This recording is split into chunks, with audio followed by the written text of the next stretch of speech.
And just, yep, we're good. Cool.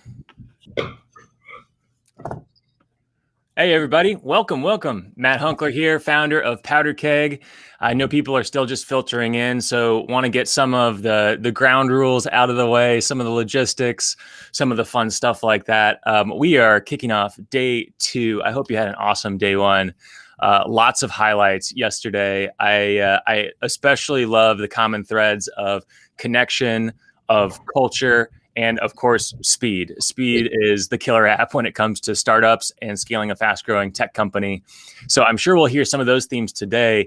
But we also have a very different group of speakers today. We're seeing a lot of different things from all over the world, and we're bringing that all to the stage here for you. I'm super happy that you were able to be here bright and early for our opening keynote. I'm particularly excited about this one. So I'll introduce in just a moment, but first want to take care of some business here, and I've got to actually present full screen. Sorry about that. For those welcoming, good morning, Michael. Good morning, Davey. I see you in the chat. If you're here, go ahead and introduce yourself, drop your LinkedIn URL, say hello. You are in the right place here at Unvalley, kicking off day 2. Let us know where you're tuning in from today. Even if it's not where you're normally at, would love to hear where you're tuning in from. Keep in mind, we're going to be doing Q&A as well, and you can find that just to the right. Make sure you're on the stage tab. And under the stage tab, you can click chat or you can click Q&A. That's a great place to plug in. So wanted to make sure that was on your radar and you know how to get the most out of this session. We're also going to be sharing a ton on social. Hashtag is Unvalley. So make sure you share that there as well. Again, I'm your host, Matt Hunckler, founder of Powderkeg, and I'm super excited to kick off day 2 with you. I am really excited about everything that we've put together here, and I want to give a huge shout out to our friends at Established and Startup of the Year. They're helping with a lot of the stuff behind the scenes. They're helping make sure speakers are in the right place, making sure that everything's set up well here on Hopin. And Establish is focused on helping organizations with their innovation, startup, and communication strategies. We've teamed up on events over the years. They're a really great organization. Lots of them from the team are in Hopin today. So make sure you check out their booth in the expo area. Startup of the Year 2021 applications are also now open. So calling that out for all startups. Startup of the Year 2021 applications are open, and it's a really awesome opportunity. So definitely check that out. And Establish is actually partners with the organization I'm about to introduce, and someone who I am a huge fan of all of her work, and that is Anna Mason. So Anna is the managing partner of Rise of the Rest seed fund at Revolution. She's led more than 50 investments, currently serves on the board of App Harvest, and she has more than 15 years of experience in finance, startup operations, and venture community programming. We've traveled thousands of miles together on the Rise of the Rest tour bus with Steve Case and her amazing team. And I am super happy to have her here today. Please welcome to the stage, Anna Mason. Anna, thanks for being here. Thanks, Matt. Good morning. Good to see you. And the way we hang out these days. Sure. Very different than the tour bus. I think our last in-person tour was in Florida. So this is very different than the beaches or the Space Coast. So true, but can't wait to get back out on the road. And it's so nice to see everyone tuning in from so many different places across the country. So I love seeing all the intros come through in the chat. Well, that is one of the things I really love about this virtual format is that all of those tech hubs that we've visited in the country, and you visited even more than I have, I really look at you as the expert of what's actually going on the ground in these tech hubs. So I'm eager to dive into that.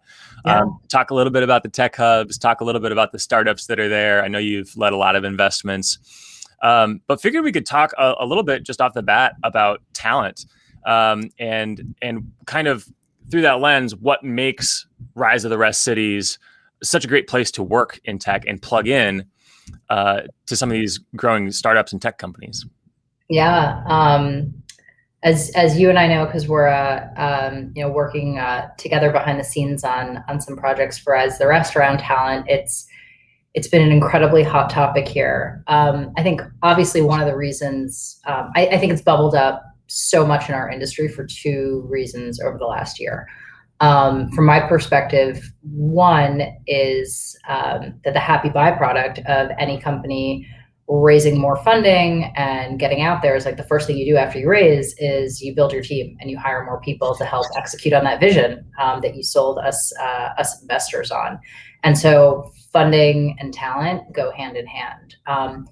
And I think, obviously the data is still pouring out from the past couple of months and also the last year around where the funding dynamics have shifted for cities all across the country. But I would say, just from the seat we sit in here, certainly anecdotally from the deals we've been doing, we probably did about 35 deals last year. And, we're investing all across the country, except for the Valley, New York, and Boston.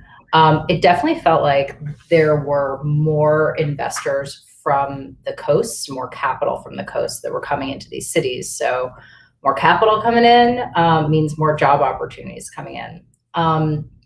Over the years, so you noted, I've been to just under 50 cities over the last 5 years since I got to join Steve and David at Revolution.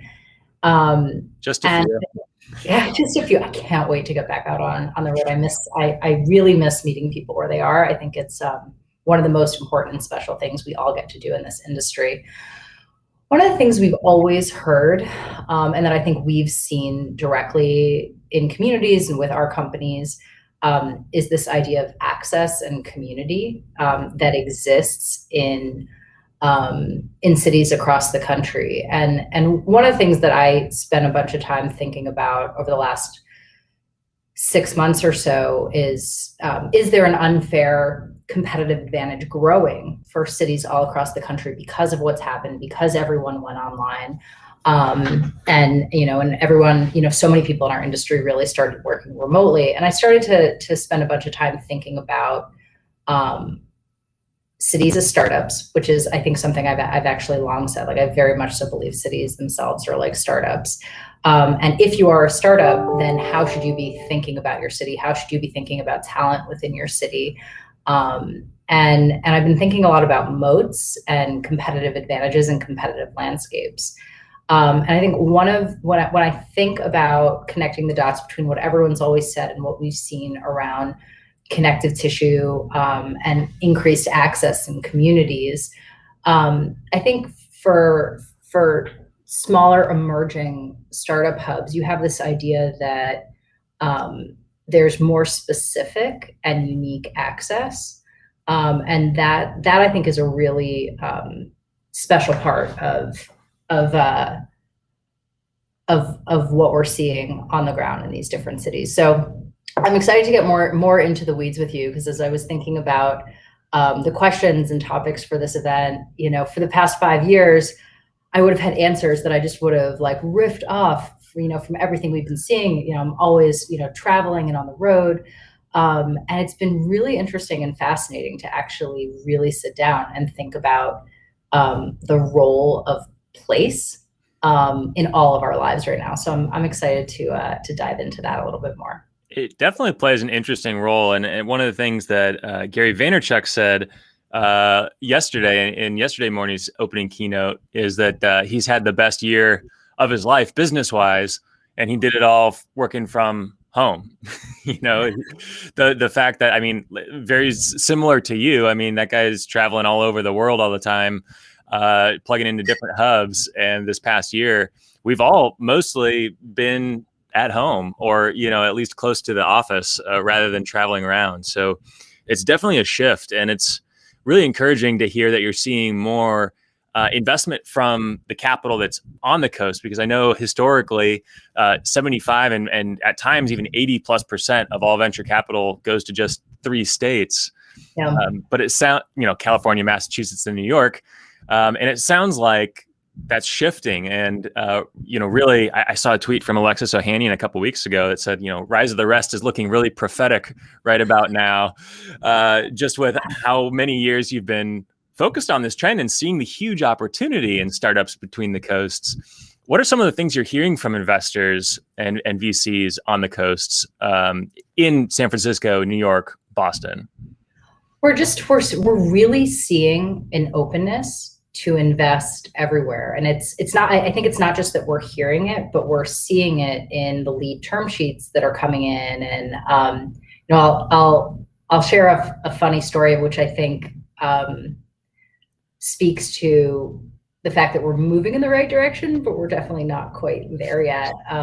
We had a company that was raising another round and is talking to a wonderful investor from the Valley, and he was like, this would be one of our first deals outside of the coast. Can you? I'd really love to better understand the scene there and the startup scene and the community. Like, is it really possible to build and scale these companies? Just can you tell me a little bit more about what the scene is like in Cincinnati? And I was like, yeah, of course. The company's based in Columbus, Ohio, not Cincinnati, Ohio. But let me tell you about Columbus and why it's such an incredibly special place. And I kind of got to talk about the Columbus partnership and the annual convenings with Venture Ohio that would happen there. And by the way, no knocks on Cincinnati. We love Cincinnati too. But it was just it was funny, but also I think an important and poignant reminder to me and to all of us in our Rise of the Rest and Unvalley communities that we have a lot of work to do to get the word out. We all, I think, exist in, this is my worldview, this is your worldview. We're constantly in it. I know why Chattanooga is amazing. I know why Dallas is amazing. I know why Indianapolis is amazing. I think now in Twitter, everyone knows why Miami is amazing. But again, if we think about cities as startups, one of the things that I think breakout startups really do incredibly well is very succinctly stick the landing on that elevator pitch or that brand. So I over the years, I've come to very affectionately call it Silicon X syndrome, where cities will say, there's a Silicon X everywhere in the country. And it's very similar to an early stage startup who says, I'm the Facebook for X or the Uber for Y. You have to grow up and say who you really are and why that's different and why that matters, and find your own words and voice and descriptors to really own that brand. And I think in general, we've seen so many more cities and startup communities across the country doing more of that over the last couple of years. And I very much so think that the realities of COVID and the aftermath of the pandemic will prove to be an accelerant of that, just like we've seen so many other industries accelerate. And so that's exciting. And I think that's a place where we can all do our part in thinking about how we're effectively like brand ambassadors, not just of our companies, not just of our organizations, but also of our cities. So I think we're moving in the right direction in terms of investors from the coasts being more inclined to invest in regions all across the country. But we've obviously got work to do, I think, as we all know, which is why we're here, one of the reasons why we're here together. I agree, Meg. Cincinnati is amazing. Yeah, there's some really good chatter going on in the chat. This is one of the most lively chat sessions I've seen at a stage so far. I love the Silicon X syndrome. I don't know if I've heard you use that before, but it's so well kind of encapsulates what we mean by Unvalley, which is not anti-Valley, not we're some other type of Valley or some other type of Silicon. It's like unbundle yourself from the idea of being like Silicon Valley, unattach yourself to that and say, what makes Columbus great or Cincinnati great or Minneapolis great, which by the way, isn't Indianapolis, to those on the coast who don't know the difference between those two Appalases. And I'm so glad you shared that anecdote about Cincinnati and Columbus, because I think it's just important for everyone in the middle of the country to know what we're working with, at least in terms of like, and not that everyone not that everyone has that same level of understanding of Midwest cities, but to come into, like you said, that elevator pitch of what is your city, what makes it great, and how can you talk specifically about what makes that city unique, not what makes it like Silicon Valley. Yeah, and it's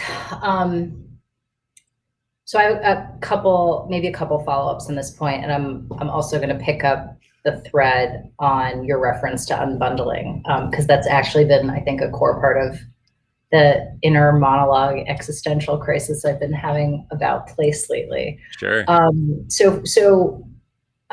think some of my initial thinking on what's been happening over the last year, and truly the awesome opportunity that I think it presents for all cities for all of our Rise the Rest on Valley cities across the country, is that the pandemic shifted the nature of customer acquisition.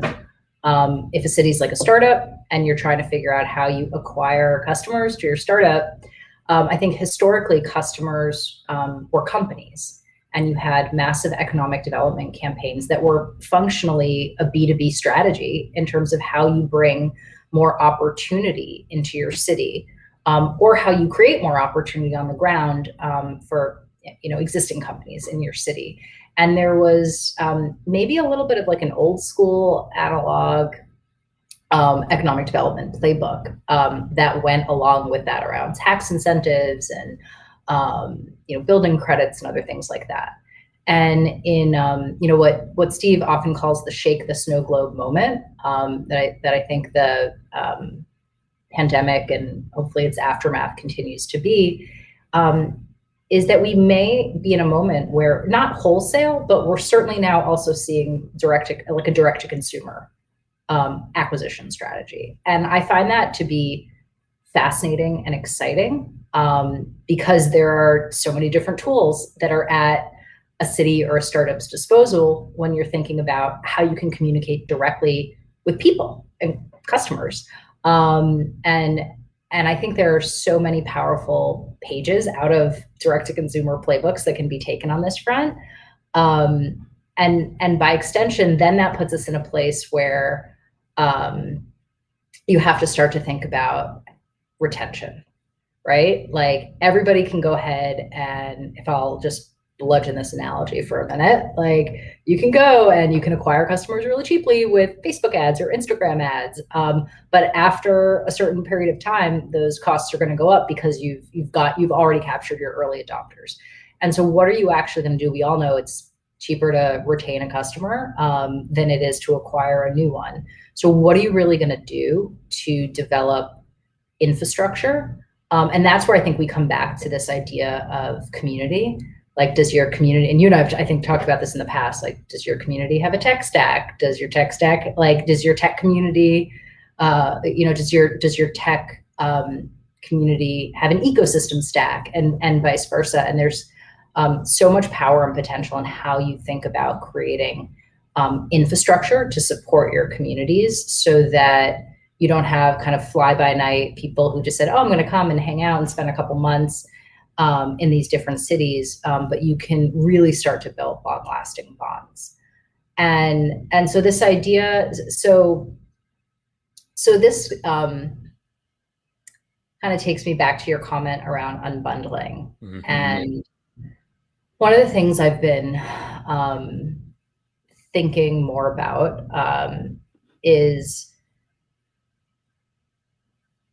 that I think we're in this moment where, we all know that the tech industry is sort of famous or infamous, depending on your perspective, for unbundling industries, right? Like, yep. Real estate's been unbundled, cable's been unbundled, and on and on and on. eBay, Craigslist.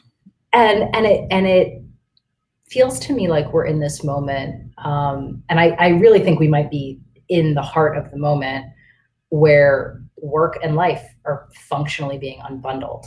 Like, where you live and where you work have historically largely been like a bundled offering. And I think we've seen, and we've probably all experienced ourselves in different ways, despite the fact that I'm sitting in my office, not a green screen, that a lot of people are starting to realize that that's not a fait accompli, and you can unbundle where you work and where you live.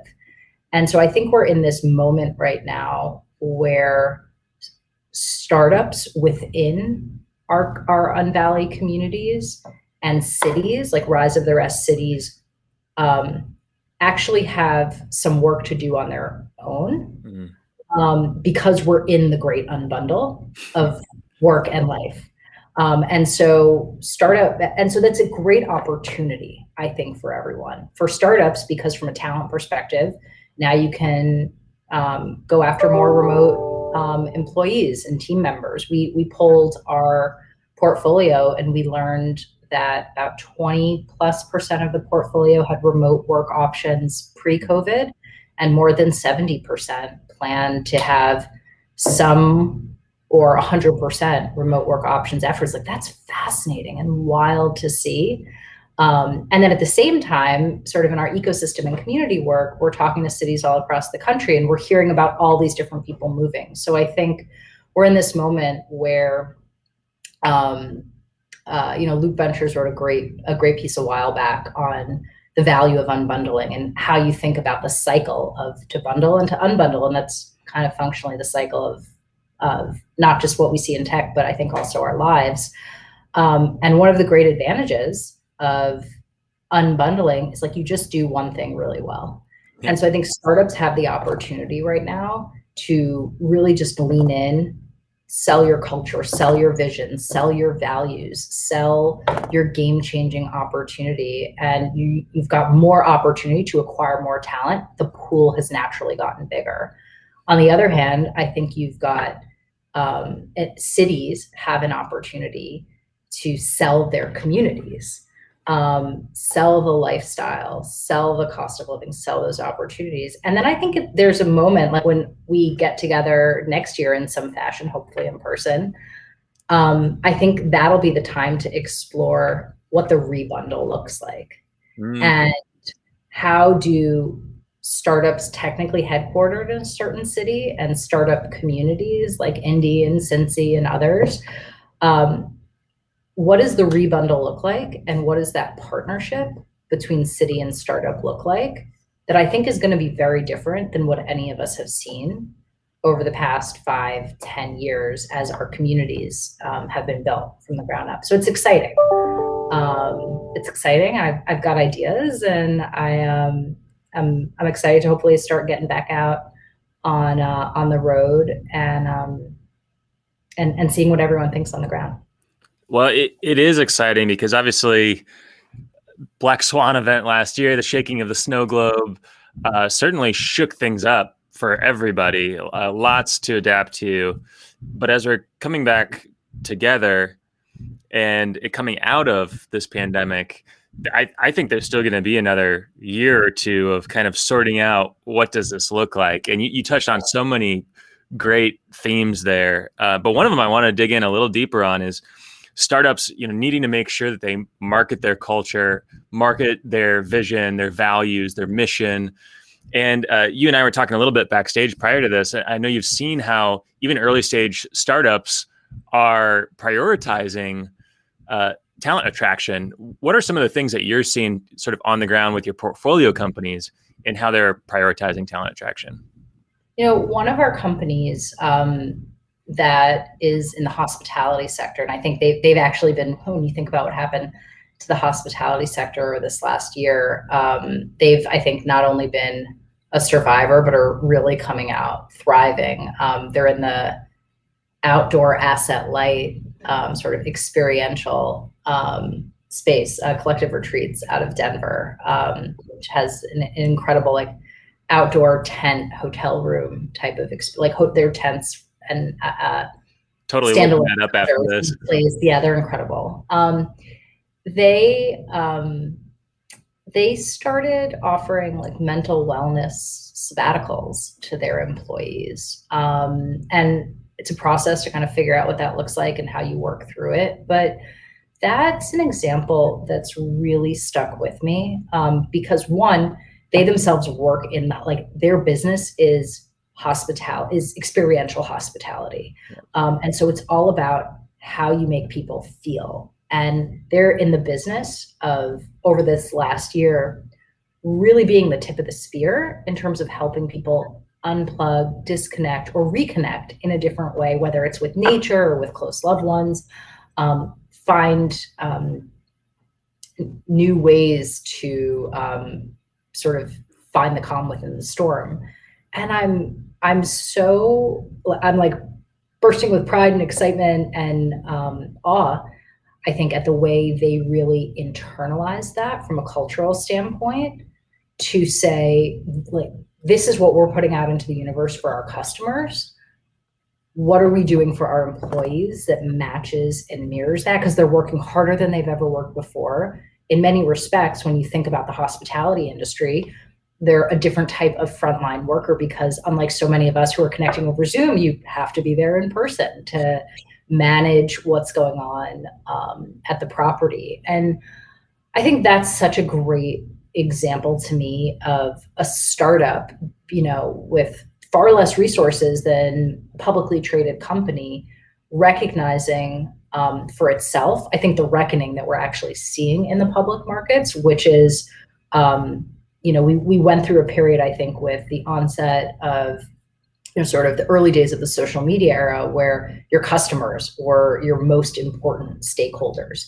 And I think the Edelman report, actually, I saw it in Axios this morning. I think it just came out around the trust barometers, and like corporations are the most trusted entities, but it comes down to employees.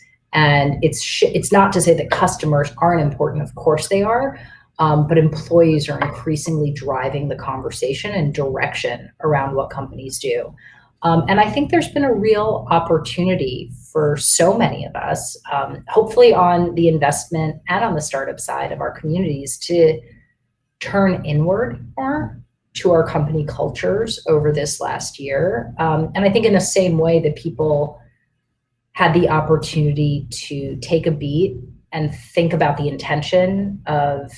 intentionality of where they work and where they live and what that means, there's also this opportunity. We saw it internally here at Rise the Rest with our own team too, to be more, the moment demanded more intentionality around how you engage as a team, what that looks like, because you couldn't take the in-person interactions for granted.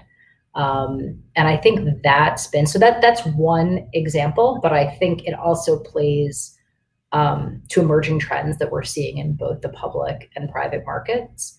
That's incredibly important. 100%. There's so many follow-up questions I have there, but I want to stay on track with some of the initial thoughts that you shared, because I think this thinking of city as a startup is really fascinating to me, and treating customers, like the talent attracting to the city, is a really important piece of that. I'm wondering how startups can actually attract people if they do want people to be close to home base, HQ1. I don't even know how to describe it now. Like most places are so distributed at minimum hybrid, if not fully virtual. Do you think that startups that do move back to these tech hubs, potentially Rise of the Rest cities, to having an in-person office will have a benefit? And then what other benefits do you think a startup has by being located in one of these Rise of the Rest cities or Unvalley tech hubs? So I'll maybe answer the question a little bit differently, sure. But I'll also answer it directly, I think. Kind of when I was talking about bundling and unbundling and rebundling before, I think the place where this all really comes back together is by a stronger and I think more formalized alliance between startups within a community and whatever or whomever that anchor tenant entity is within a city, whether it's Powderkeg in Indy or a mayor's office lots of other examples. One of the things we've noticed over the years through our travels with Rise of the Rest is some of the awesome power of business councils that that I've seen play out in different cities. And you functionally have like a consortium of, you know, the major companies, whether they be public or private, in a community who have banded together in like a membership organization to support and sustain the economic development of a city. And I don't think that happens in our tech and startup world. And so I think my emerging wish and hope and vision for what some of the rebundle looks like would be the formation of tech councils in cities all across the country. And I think it's something that startups pay into, because I think you have to have a little bit of skin in the game, but it lets you create a layer of partnership and connective tissue where you're thinking about the growth and sustainability and viability of your community, because you know that it's not zero sum.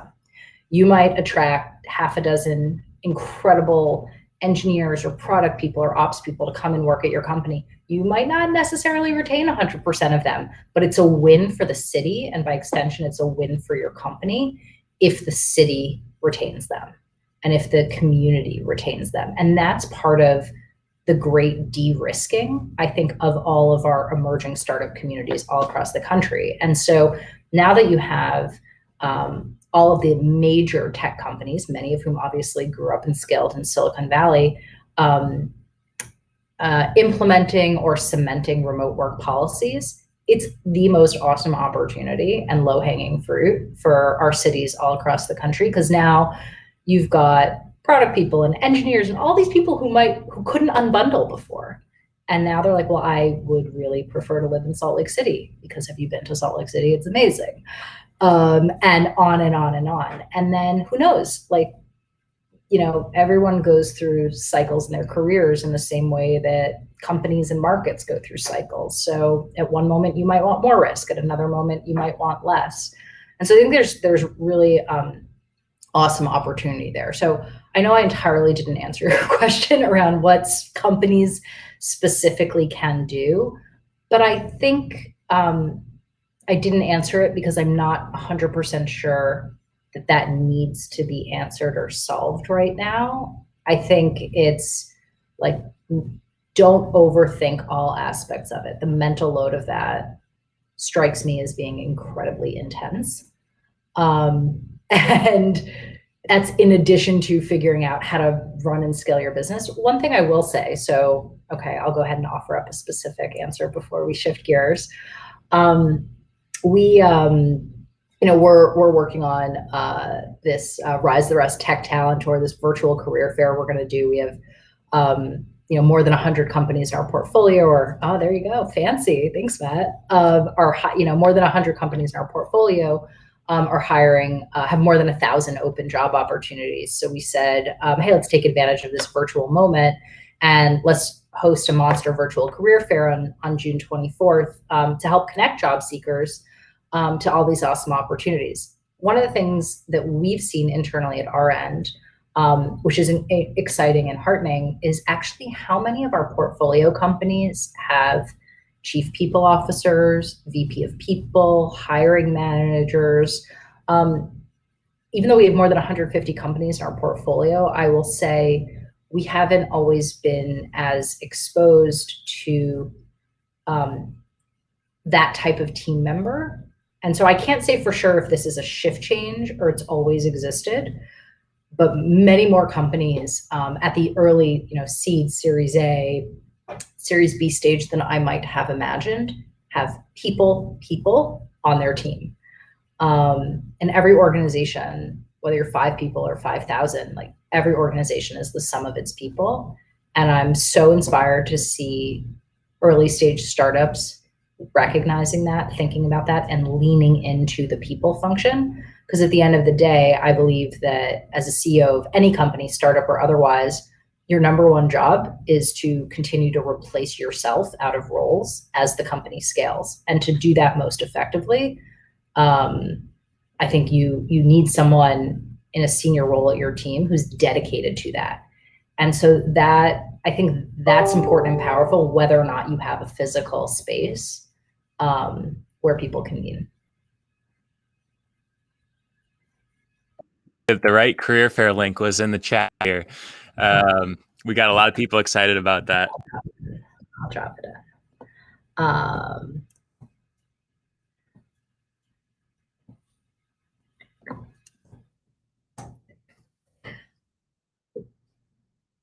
Oh, Matt, I think you're muted. Love it. Love it. Bingo. We did virtual event bingo already. I think you're muted. Yep. I was just talking to myself over here. Wanted to make sure the career fair link was in the chat. Lots of people excited about it. Looks like you got it there too, Anna.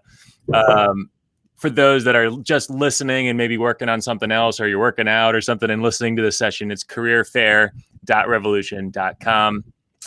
Definitely sign up for that. I think it's free, right? Totally free. Awesome place to plug in. Whether you're just casually looking for a job or you're a startup yourself and you just want to kind of plug in to what Revolution Rise of the Rest is doing, it's a great place to do that. And definitely mention Powderkeg when you sign up too, which I've been forgetting to tell people to do. But it's really fun to team up with you on that, and I'm really excited about the impact we can make there together. I'm excited. One of the things I love about being in these Rise of the Rest cities and getting to meet all of these startups, whether it was emceeing or getting the startups ready to pitch on stage, is just seeing the diversity of entrepreneurs and founders and their teams in places like Miami, Raleigh, Indianapolis, et cetera. Obviously, over the last year, diversity, equity, and inclusion has become an increasingly important topic. Well, I don't know that it's increasingly importantly. It's become increasingly important to the national conversation. It's always been important, but I am encouraged to see, and we talked about this with Amin Brar yesterday at JobVite, this shift in focus on diversity, equity, inclusion when it comes to hiring and building out your team. I know you've had a lot of experience in past organizations, and now even Rise of the Rest. It's a very important piece of what you all do there. Why do you think it's important for startups to build more diverse and inclusive teams? I was thinking about this question when you sent it over to me, because the framing was actually tricky to me, because it was like, well, obviously it's important. But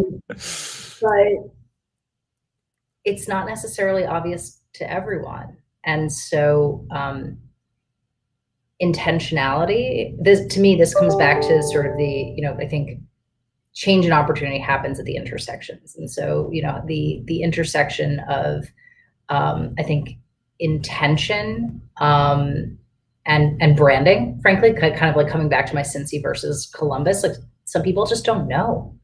Some people just don't think about it. So being able to establish and brand your values, I think one is really important in terms of making this a front burner issue more systemically. So even if you were hanging out with us today and you were like me thinking, well, it's obvious, I don't even need to answer that question or address it. It's not obvious to everyone. And I think one of the things when we had to put our in-person bus tour on pause during 2020, we spent a lot of time as a team. We have, I'm grateful and proud that we have a pretty diverse team internally at Rise the Rest. And we talked a lot about what was happening. And we decided to take the opportunity when we couldn't be out on the road in person to actually do something more national, but focus specifically on opportunities to spotlight and invest in Black founders with more intention. And prior to that, 40% of our portfolio in Rise the Rest is invested into companies led by women or founders of color. But we had actually never done, we are always intentional about place. We've never been explicitly intentional about gender or race. And we as a team said, what does the rest mean in the context of Rise the Rest? And, Rise the Rest is always focused on the statistic you pointed out of like 75 to 80% of venture capital just go into 3 states. I think many of us also know that less than 10% of venture capital goes to women and far less than 1% goes to Black founders. And sort of the stats go on and on. So carving out the space to publicly be more intentional about that, we realized was an important responsibility. I think that we had. And the only other thing I would say about this, and again, I think this applies to cities and startups, to just continue to hammer home that cities themselves are also startups. I think we find ourselves in the investment community, by and large, investing in one of 2 types of startups. You sort of have like disruptors or creators. And I think, from a disruption standpoint, you're like taking market share. You're looking to basically take market share from someone else. And I think with creators, you're functionally creating a new market, like you are expanding the pie. And both opportunities can be quite large and outsized. I would personally stake my claim to say creators are bigger opportunities more often than not than disruptors. So you go after an opportunity where you're expanding the pie. It's not zero sum, taking from one, to create, having the opportunity for someone to have access and opportunity to whatever your product is, doesn't mean that it's being taken away from someone else. And it's just a bigger opportunity. And that's how I think about the importance and role of diversity, equity, inclusion, both in startups and in startup community. You are making sure with intention that more people are around the table. Like, just buy a bigger table. Like, it's not a big deal. Like that, because the value that will be added by having more people at that table will be outsized. Like your return on investment of that like bigger table will pay off in spades. So I love that take, and I think it plays so nicely. We at Powderkeg obviously have had lots of conversations about this, both pre-pandemic and through the pandemic. And I think you talk about the rest. What does the rest mean? We had that same concept when it came to Powderkeg. Powderkeg is the metaphor of all this untapped potential, and how do we ignite that in a way that makes the biggest impact? And how there is so much untapped potential, to your point, in these groups that we can all be more intentional about engaging, and together we'll all benefit from realizing that untapped potential and actually tapping into it. And so it's really cool to hear you talk about that. I think you said it so well, Anna. Before we close, I wanted to just ask one final question, which is, there are lots of things we're all excited about, obviously, as things open back up. What are you most excited about for Rise of the Rest cities, or the Unvalley tech hubs in the mighty middle, as things open back up post-pandemic? I'm most excited about some of the new ideas and opportunities that and you see Jamie Rodota from our team is in the chat here, that we as a team have been hearing about. Again, this actually comes back to like intentionality and brand. We're seeing a lot of founders, funders, community builders, like truly seizing this moment, and creating pathways to opportunity. Like there's something, I think there's a new $100 million fund for Black founders in Detroit. I think the number that was told to me is like 200,000 people moved to Phoenix, I think largely from the coast. There are new pools of capital coming in from state and federal levels to support both like entrepreneurship organizations and venture opportunities. And so I think there's, I think one of the attractions and inspiration for me with Rise of the Rest or Unvalley communities has always been this sense of possibility and optimism. And I have to say, I see it and feel it most acutely now in the conversations I'm having with people. So I think we're entering what I hope will prove to be, a multi-year renaissance, and real maturation of startup communities, that in many respects have been building for 10 years. Like, we're going to turn around and we're going to find out that so many of our cities are overnight successes, but they'll actually have been like 10 years in the making behind the scenes. I think I'm glad you're predicting the quote unquote overnight successes, because I think you're absolutely right. There's it makes me think exactly of this conversation about Miami over the last year. And of course, there are people like Austin Bunsen, who's literally speaking right after this session, who's been building tech community in Miami. I mean, when I got there 10 years ago, he had been working for years on building his tech and startup community. And I think there'll just be more quote unquote Miamis, in the sense of, wow, all of a sudden, the quote unquote, all of a sudden this happens. And what a lot of people may not know is lots of people on the ground have been doing a lot of work for a long time. And I think Rise of the Rest is a big piece of that. And we've seen on the ground the benefit of Rise of the Rest coming in, helping better connect the tech stacks that already exist, have a more integrated quote unquote tech stack for city as a startup, so these communities can operate more effectively, help their startups scale faster. And of course, the capital is just a bonus on top of that for the startups to grow even faster. Yeah. So before you hop off, I just want to say thanks for all the work you do, Anna, and thanks to Rise of the Rest.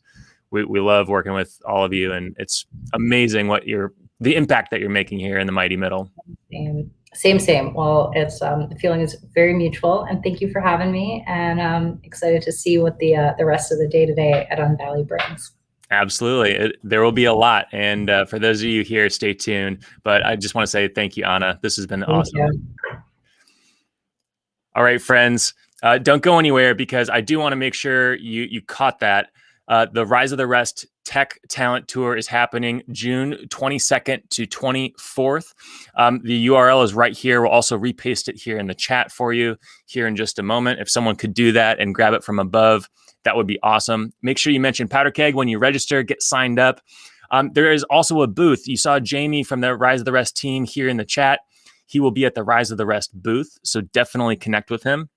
And I've got a couple more announcements, but I also want to give you a sneak peek at what Powderkeg has been building to better help connect talent to companies in the mighty middle and Rise of the Rest cities. So definitely don't go anywhere. We've still got 10 more minutes till the next session.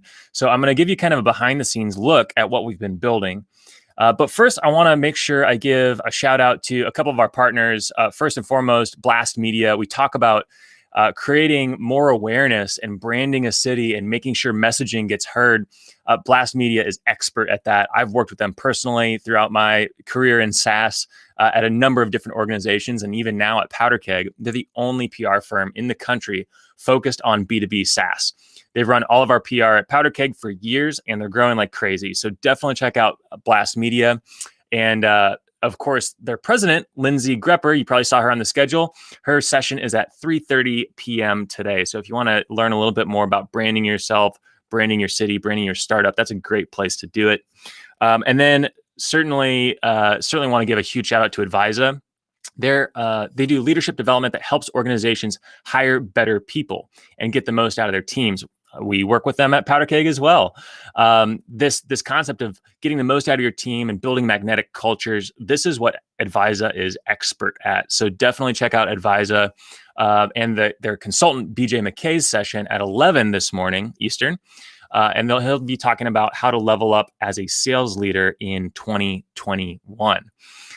Those two partners are amazing partners of Unvalley and Powderkeg here. So just wanted to give them a huge shout out. Before I show you a demo here, let me get this set up. I am eager to kind of show you what we've been working on and building here at Powderkeg. And then I've got kind of an announcement for you. You'll be the first here to know about it. So let me go ahead and present and switch that over here.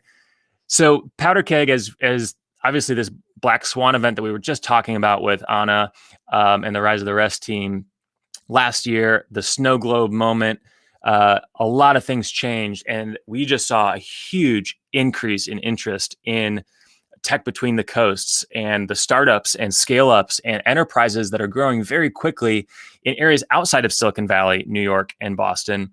Of course, it is a very fragmented market. There's a lot of different startups, there's a lot of different cities, and we've been building some tools that have been helping people get more plugged in. The way we think about this is really first and foremost community. You're a part of the community. You're listening to me here. You're plugging in with Anna. You're getting connected with the career fair at Rise of the Rest. This is all what community is about. Because everything has moved virtually here over the last year or so, we have more insights than ever about what's going on at these startups and in these cities in the middle of the country, in the Unvalley. And so I'll show you a little bit about how we're plugging people into those insights. And then finally, matches. Talked a little bit about this yesterday and how we're hooking talent up with decision makers at the fastest growing tech companies in the middle of the country. I'll tell you a little bit about how we're helping those companies navigate this talent landscape here in just a moment. So first and foremost, community. This is really where Powderkeg came from. For those that don't know, and shout it out in the chat if you're an OG from way back in the day. But Powderkeg actually started from a very grassroots community that started here in Indianapolis, then pollinated across the Midwest and into places like Nashville and Raleigh and Kansas City. So this has grown organically, but over the last year and a half with this snow globe moment, we have seen a huge influx in that community. More people than ever plugging into startups and fast growing tech hubs in the middle of the country. So a couple of ways that we've tried to foster that community over the last year or so is peer groups. We have a monthly HR leader happy hour, which is an awesome opportunity for HR leaders to share notes, those VP of people, those lead recruiters who are helping these startups scale their teams. There's a lot to be gained from this peer group and collective knowledge share. Everyone's learning well, I shouldn't say everyone. The people in these communities are learning the latest and greatest tools and strategies in order to hire and retain, just as important, retain the best talent. So I've really enjoyed being involved with these happy hours. We've got an awesome community there. And then that's all supported by our Slack community where people can get instant answers, go back and search for questions and answers, and get support as they're scaling their team. We also have added insights because all of this is going on online. As I mentioned, we have a ton of candidate and company data that we can share collective insights to companies so that they can better navigate the talent landscape. The directories and profiles that I shared yesterday, which you can find literally thousands of companies in our directories, the influencer interviews that we do, like we've been doing here today and yesterday, provide a ton of insight and literally the latest data and firsthand experience of what's going on the ground in these communities. The Spark newsletter is something that goes out every Thursday morning, and we sent one out today. That was, of course, very Unvalley themed, focusing on what some of the things that Gary shared yesterday, and of course, teeing up what we talked about with Anna just now. So make sure you're scaling the Spark. We're going to be launching some things here soon that are ambassador programs. So if you want to help get more people in your ecosystem and your network plugged into the Spark, we're actually going to be launching an ambassador program to help you refer more of those people that maybe you're wanting to bring back to the Unvalley, or maybe have expressed to you that they're interested in plugging in but don't know the right place to start. The Spark literally covers the biggest stories in tech between the coasts each week. And so it's the biggest fundings, it's the biggest acquisitions, it's the biggest product launches. And then, of course, we go deep on 3 different topics each week where you'll actually get to hear a little bit about what the tech community is talking about and how that relates to the mighty middle. And then finally, the awards. The awards give us so much insight and data into how tech companies are scaling. So as a company, you actually get a benchmark report to know how you're doing as compared to other startups in your class, whether that's by city or in your industry or by stage of company. And we're actually launching something here in just a couple minutes that I will share with you that I'm really excited to share first with our Unvalley friends here at Powderkeg Unvalley Day 2. But the cool thing about the awards is we can actually get a snapshot of what it's like in your region and how you stack up there regionally, but then also by industry, by specific aspects like remote work, work-life balance, and diversity, equity, inclusion. So it's a really cool opportunity for startups, but then also, of course, talent to be able to find the companies that are most relevant to them. A lot of this content that we're creating today now, literally through Unvalley, but then also with our weekly newsletter, we're actually helping startups get more visibility. So we were just talking, Anna and I were literally just talking about how hard it is for startups to differentiate themselves. So one great thing about everyone moving remotely is your talent pool is now a lot bigger, but so is your competition. And so what we've been doing is helping more startups get in front of more tech professionals with a message that is resonating with our tech professionals and that helps provide a little bit more context to the company culture at that company. And then the last piece of this is matches. And this is the software that we've been building. It's the job matching platform that really links together the culture directory, the city directory, the culture profiles. And soon we'll even be able to match some of the content that's helping our talent upskill and continue to level up in their careers. So the way that works is we're literally using matches to help with recruitment marketing. As I just mentioned, it's helping people get to know other facets of your company culture and ultimately driving down to the application and helping you select the best candidate for your company. We've got free culture profiles. If you haven't claimed yours yet, definitely go to powderkeg.com/company. That's where you can find our directory, but also a place for you to sign up and claim your free culture profile. But on the other side of this, what we're doing is help supplement your internal referral network with the Powderkeg referral network. And we have so many success stories.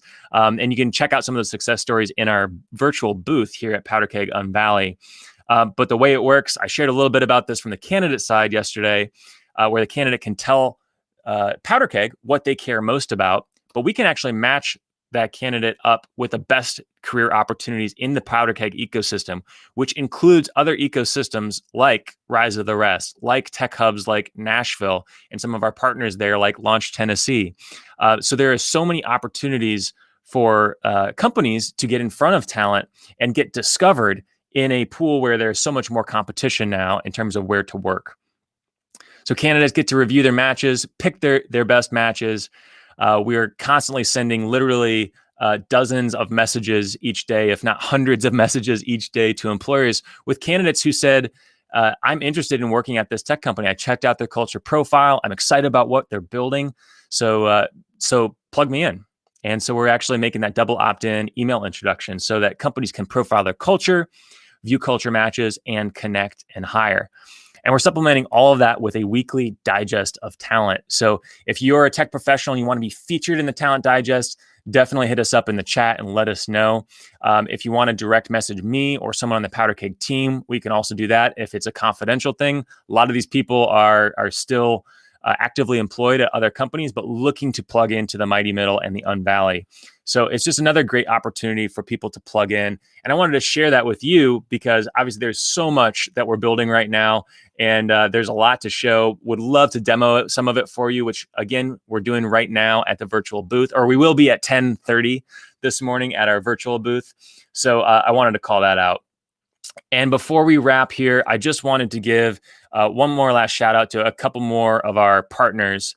Black Ink IT. If you love technology, but you don't want to work with just one company, Black Ink IT might be a good fit for you. Definitely check out Black Ink IT. Their president, Doug Allgood, is having a session this morning at 11 a.m. Eastern. And last but certainly not least, our friends at IU Kelley School of Business is a top 10 nationally ranked MBA program, including the online MBA and evening MBA. So check out Kelley's School of Business in the virtual expo. But right now, literally right now, the Kelley School of Business is live with their ROI podcast with Max Yoder, the CEO of Lessonly. So lots of great sessions. There's actually 3 other sessions happening right now. We've got amazing speakers from DeWanda Franklin Davis. We've got Austin Bunson from the Miami tech ecosystem. And as I mentioned, Max Yoder will be on the stage as well. So go check that out right now. It's happening on the stages. There to the left, you can just click stages. They are live. Go check it out. Thanks for being here on day 2 of Powderkeg Unvalley. This is going to be a lot of fun. I'll see you in the sessions.